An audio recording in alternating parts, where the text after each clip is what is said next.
Hey guys, it's Logan with Hydra 572. I'm getting ready to film a review of the Ontario RAT1. I've already done some basic testing with cardboard cutting and everything. Done some wood carving too, but I thought with a survival knife that's marketed as a survival knife, it'd be good to do some light woodcraft. So naturally I'm going to abuse it and see what happens, and if it comes out on the other side of this, then I can wholeheartedly recommend it as a folding light duty survival knife. I'm going to baton through. I got a piece of old 2x4, and then an unreasonably thick piece for this blade, and then a really unreasonably thick piece for this blade, and we'll go ahead and see how it goes. This here is going to be my baton, and yeah, so we'll get started. As we've discussed before, I am not the expert knife woodworker, but you're intentionally going cross grain? Yeah, I have done it before, so probably a little narrow here on these primary cuts. It pains me to do this because before this knife was hair shaving sharp.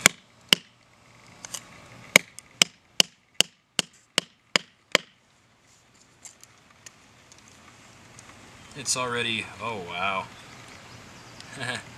that's called failure. As I've always said, I don't really trust any knife, any folding blade for woodwork outside. If you're going to be doing woodwork survival craft, you want a fixed blade, and this is why we bent the lock bar over. Not sure if I'll be able to do anything to fix it.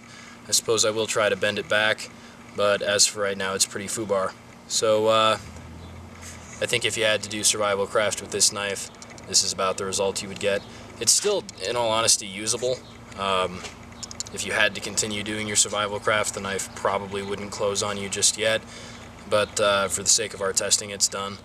I was hitting it pretty hard, as I said. The testing that we were doing was going into abuse, but if you're going to do survival craft, if you're taking a knife along to do your shelter craft, you might not get to decide what boards you're going through, what pieces of wood you're cutting on, and the Ontario RAT1, that might be your result.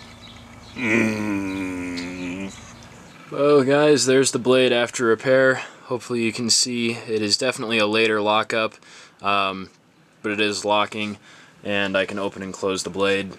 So I'd say the repair was successful. It takes a little bit more force to deploy it now. So what I did was took the knife apart, took this scale off, and got the liner out.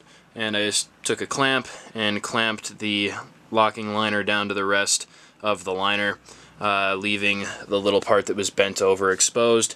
And I got in there with a crescent wrench and gripped the bent part, and just held the clamp in my hand and took the wrench and torqued it back until it was pretty straight.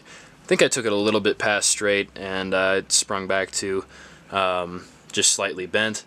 So I'll go ahead and zoom in just a little bit. And the Atlantic salt is in there just to rest the knife at the right angle. But there you can see it is definitely a late lockup now. But the knife still works pretty well. It's got a little bit of rock lock that wasn't there before, but that's to be expected.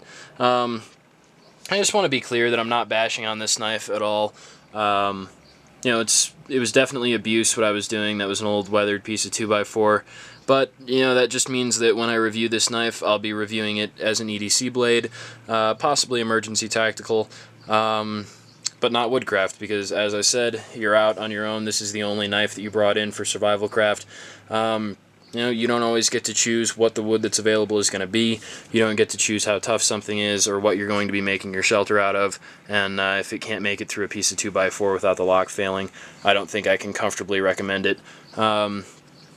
For that type of role that they're talking about, of taking this out and having it be your emergency survival knife when you're out going on hikes and stuff like that, I don't believe I'll be reviewing it that way.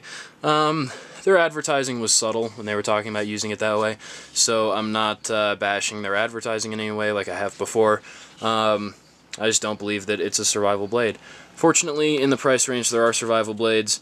And this isn't even really the one that I would choose for $40. This is just one that I've got around, and as we've shown before, this would have stood up to that test with very little trouble at all. So, you know, we've proven it again. I would love to do some testing late in the summer when I've got some cash. I'm going to pick up some larger cold steels and I'll do some testing with those. And I think the Triad lock will hold up a lot better, but safe to say, when you're going to be doing survival craft, you're going to be doing any type of hard duty work with a knife, if you're going to be bashing around on it with your baton, just go for a fixed blade.